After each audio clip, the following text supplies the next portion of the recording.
Welcome to Mathematics Tutor, where math becomes simple and easy. Please like, share, and subscribe. Question ನೋಡ್ಕೊಳ್ಳಿ. A machine produced 25 defective articles in a batch of 400. After overhauling, it produced 15 defectives in a batch of 200. Test at 1% level of significance whether there is a reduction of defective articles after overhauling. ಅಂದ್ರೆ same question last ಇತ್ತಲ್ಲ ಅದೇ ತರ ಅವರು mention ಮಾಡಿದ್ದಾರೆ 1% ಅಂತ. ಇಲ್ಲಿ ನೋಡಿ 1%ಗೆ ಈಗ ಫಸ್ಟ್ ಹೇಳ್ತೀನಿ ನೋಡಿ. ಈಗ null hypothesis P1 is equal to P2 ಅಂದ್ರೆ defective proportion is same before and after the overhauling. Alternative hypothesis ಇಲ್ಲಿ P1 is greater than P2 ಅಂದ್ರೆ ಡಿಫೆಕ್ಟಿವ್ ಪ್ರಪೋರ್ಷನ್ಸ್ ಏನಿದೆ ಅದು ಕಡಿಮೆ ಆಗುತ್ತೆ ಅಂತ. P1 ಇರೋದು P2 ಲಿ ಕಡಿಮೆ ಆಗುತ್ತೆ ಅಂದ್ರೆ P1 ಈಗ P1 ಅಂದ್ರೆ ಪ್ರಪೋರ್ಷನ್ ಇದ್ ನೋಡಿ ಇದಕ್ಕೆ ಬಿಫೋರ್ ಓವರ್ ಹಾಲಿಂಗು P1 ಎಷ್ಟಿರುತ್ತೆ ಅದ್ರದ್ದು ಪ್ರಪೋರ್ಷನ್ ಜಾಸ್ತಿ ಇರುತ್ತೆ compare to after overhauling ಅಂತ ಗೊತ್ತಾಗ್ತದೆ. ಅಂದ್ರೆ ಮಿಷಿನ್ ಇಂಪ್ರೂವ್ಡ್ ಆಗಿದೆ ಅಂತ ಗೊತ್ತಾಗ್ತಿದೆಯಲ್ವಾ. ಅದಕ್ಕೆ ಇದು alternative hypothesis after overhauling ಅಂತ ಏನಾದ್ರು ಬಂದ್ರೆ ನೀವು ಈ ತರ P1 ಗ್ರೇಟರ್ ದನ್ P2 ತಗೊಳ್ಳಿ. ಜ್ಞಾಪಕ ಇಟ್ಕೊಳ್ಳಿ. P1 ಗ್ರೇಟರ್ ದನ್ P2 ಅಂದ್ರೆ ರೈಟ್ ಸೈಡ್ ಟೆಸ್ಟ್ ಮಾಡ್ಬೇಕಾಗುತ್ತೆ ನೀವು. ಇಲ್ಲಿ ಜ್ಞಾಪಕ ಇಟ್ಕೊಳ್ಳಿ, ಇದು ರೈಟ್ ಟೆಲ್ ಟೆಸ್ಟ್ಗೆ 1% ಲೆವೆಲ್ಗೆ 2.33 ಮತ್ತೆ 5% ಲೆವೆಲ್ ಆಫ್ ಸಿಗ್ನಿಫಿಕೆನ್ಸ್ಗೆ ರೈಟ್ ಟೆಲ್ ಟೆಸ್ಟ್ಗೆ ಇದು 1%ಗೆ 5%ಗೆ 1.645. ಜ್ಞಾಪಕ ಇಟ್ಕೊಳ್ಳಿ. 1% ಲೆವೆಲ್ ಆಫ್ ಸಿಗ್ನಿಫಿಕೆನ್ಸ್ಗೆ 2.33, 5% ಲೆವೆಲ್ ಆಫ್ ಸಿಗ್ನಿಫಿಕೆನ್ಸ್ಗೆ Z ಸ್ಕೋರ್ ಬಂದು 1.645. ಲೆಫ್ಟ್ ಟೈಲ್ಗೆ ಬರೀ ಲೆಫ್ಟ್ ಅಲ್ಲಿ ಟೈಲ್ ಇರುತ್ತೆ -2.33 ಮತ್ತೆ -1.645. ಟೂ ಟೈಲ್ ಟೆಸ್ಟ್ಗೆ ಗೊತ್ತು ನಿಮ್ಗೆ, ಒಂದು 1.96 ಇನ್ನೊಂದು 2.58. ಜ್ಞಾಪಕ ಇಟ್ಕೋಬಿಡಿ. ಮೇನ್ ಜ್ಞಾಪಕ 1.645, 2.33, 1.96, 2.58 ಇದು ಇಂಪಾರ್ಟೆಂಟ್. ಜ್ಞಾಪಕ ಇಲ್ಲಿ ಬರ್ಕೋಬಿಡ್ತೀನಿ ನೋಡಿ. ಒನ್ ಟೈಲ್ಗೆ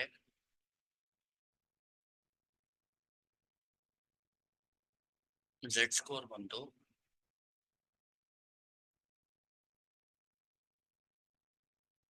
2.33 ಫಾರ್ ಇದೆಷ್ಟಕ್ಕೆ 1% level of significance. Z score ಬಂದು 2.645 ಫಾರ್ 5% ಲೆವೆಲ್ ಆಫ್ ಸಿಗ್ನಿಫಿಕೆನ್ಸ್. ಅದೇ two tail ಟೆಸ್ಟ್ಗೆ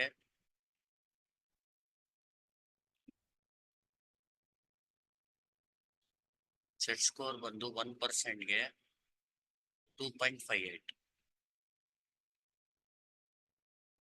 1% level of significance. Z score ಬಂದು 1.96. ಇಲ್ಲಿ ನೋಡಿ, ಇದು ಟೂ ಟೈಲ್ ಟೆಸ್ಟ್ ಅಲ್ಲಿ ನೆಗೆಟಿವ್ನು ಇರುತ್ತೆ, -2.58 to 2.58. ಇಲ್ಲಿ -1.96 ಅಂಡ್ ಅಂತ ಅಂಡ್ 1.96 Z ಸ್ಕೋರ್. ಇದು ಅರ್ಥ ಆಗ್ತಿದ್ಯಾ? ಇದೇ Z ಸ್ಕೋರ್ ಇಲ್ಲಿ ಇಲ್ಲಾಂದ್ರೆ ಪಾಸಿಟಿವ್ ಇರುತ್ತೆ. ರೈಟ್ ಟೈಲ್ ಟೆಸ್ಟ್ಗೆ ಪಾಸಿಟಿವ್, ಲೆಫ್ಟ್ ಟೈಲ್ ಟೆಸ್ಟ್ಗೆ ನೆಗೆಟಿವ್ ಬರುತ್ತೆ. ಅರ್ಥ ಮಾಡ್ಕೊಳ್ಳಿ, ಜಾಸ್ತಿ ಕನ್ಫ್ಯೂಷನ್ ಮಾಡ್ಕೋಬೇಡಿ. ಇಲ್ಲಿ ನೋಡಿ, ಮೇನ್ ಏನಂದ್ರೆ ಇಲ್ಲಿ same procedure P1 - P2 / PQ by ಇಲ್ಲಿ Z ನ ಫೈಂಡ್ ಮಾಡ್ಬೇಕು. ಆಮೇಲೆ ಆ Z ವ್ಯಾಲ್ಯೂನ ಇಲ್ಲಿ ಕಂಪೇರ್ ಮಾಡ್ಬೇಕು.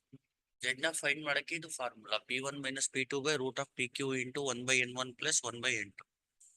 P ಅಂದ್ರೆ n1 P1 + n2 P2 / n1 + n2. Q ಅಂದ್ರೆ 1 - P. ಈಗ ಏನ್ ಮಾಡ್ಬೇಕಂದ್ರೆ ಇಲ್ಲಿ ನೀವು ಫಸ್ಟ್ n1 ಬರ್ಕೊಳ್ಳಿ. n1 ಎಷ್ಟು? 400. P1 ಬಂದು 25/400. ಇದು ಕ್ಯಾಲ್ಸಿಲ್ ಮಾಡಿದ್ರೆ 25/400 ಕ್ಯಾಲ್ಸಿಲ್ ಮಾಡಿದ್ರೆ ಎಷ್ಟು ಬರುತ್ತೆ ಅಂದ್ರೆ, ಒಂದ್ ನಿಮಿಷ,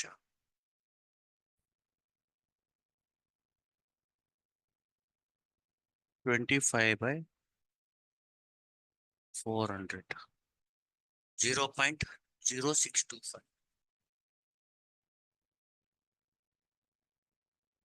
ಈಗ N2 ಬಂದು 200, P2 ಬಂದು 15/200. ನೋಡಿ 15/200 ಅಂದ್ರೆ 15/200 ಬಂದು 0.075. ಇಲ್ಲೇನ್ ಮಾಡ್ಬೇಕು ನೀವು,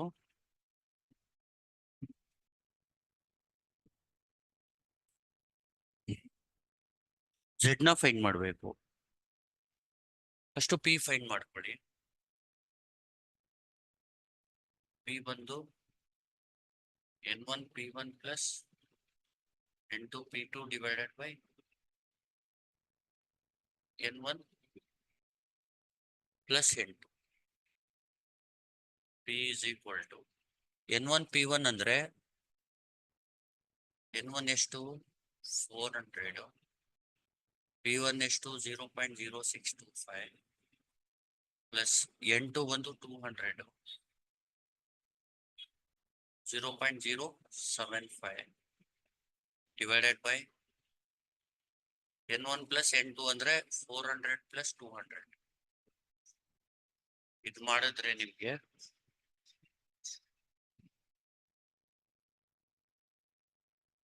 400 into 0.0625 plus 200 into 0.075 by 400 plus 200. 0.0667.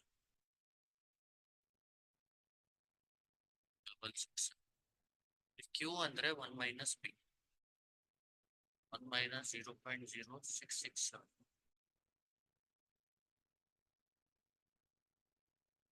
1 minus 0.0667. 0.9333.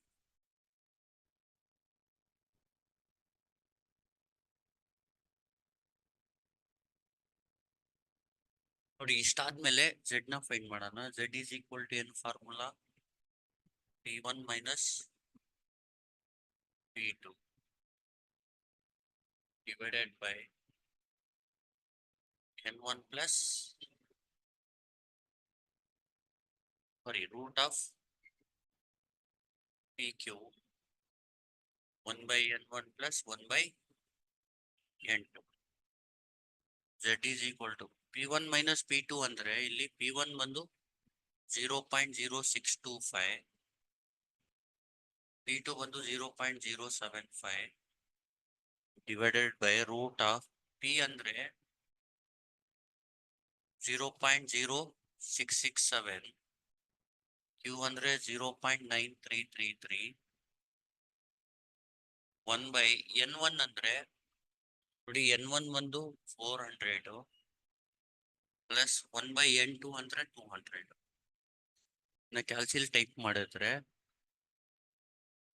0.0625 minus 0.075 divided by root of 0.0667 into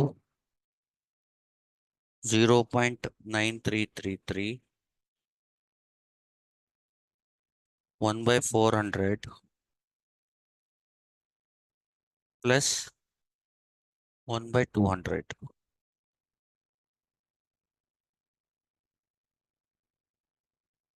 Minus 0.57.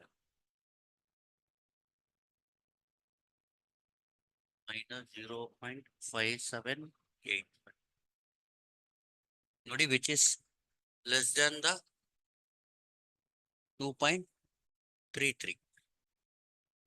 Therefore Z is less than 2.33. ಈ Z ಏನ್ ಕ್ಯಾಲ್ಕುಲೇಟ್ ಮಾಡಿದೀವಿ ಅದು less than 2.33. Therefore the hypothesis is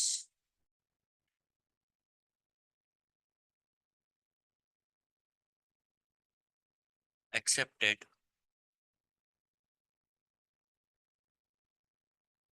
at 5% level of, sorry, 1% level of significance. ಇಲ್ಲಿ ಅಂದ್ರೆ reduction of defective after ಏನಿದೆ over ಆಲಿಂಗ್ ಇದು ಬಂದು same ಇರುತ್ತೆ ಅಂತ ಗೊತ್ತಾಗ್ತಿದ್ಯಾ? There is no, hence we conclude that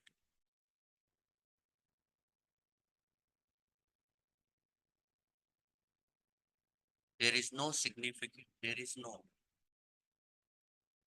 reduction of defective articles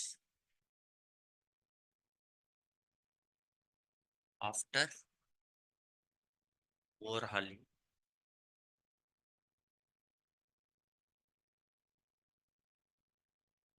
ಗೊತ್ತಾಗ್ತಿದೆಯಾ? At 1% level of significance. ಈ ತರ ಮಾಡ್ಬೋದು. ಇದನ್ನ ಇನ್ನೊಂದ್ಸತಿ ಹೇಳ್ಕೊಡ್ತೀನಿ ನೋಡಿ.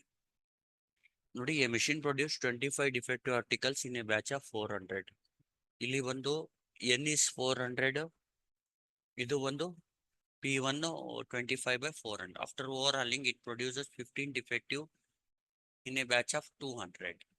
Overhauling ಆದ್ಮೇಲೆ ಇದು ಪ್ರೊಡ್ಯೂಸರ್ಸ್ ಎಷ್ಟು 15 defective out of 200. Test at 1% level of there is a reduction of defective articles after overhauling.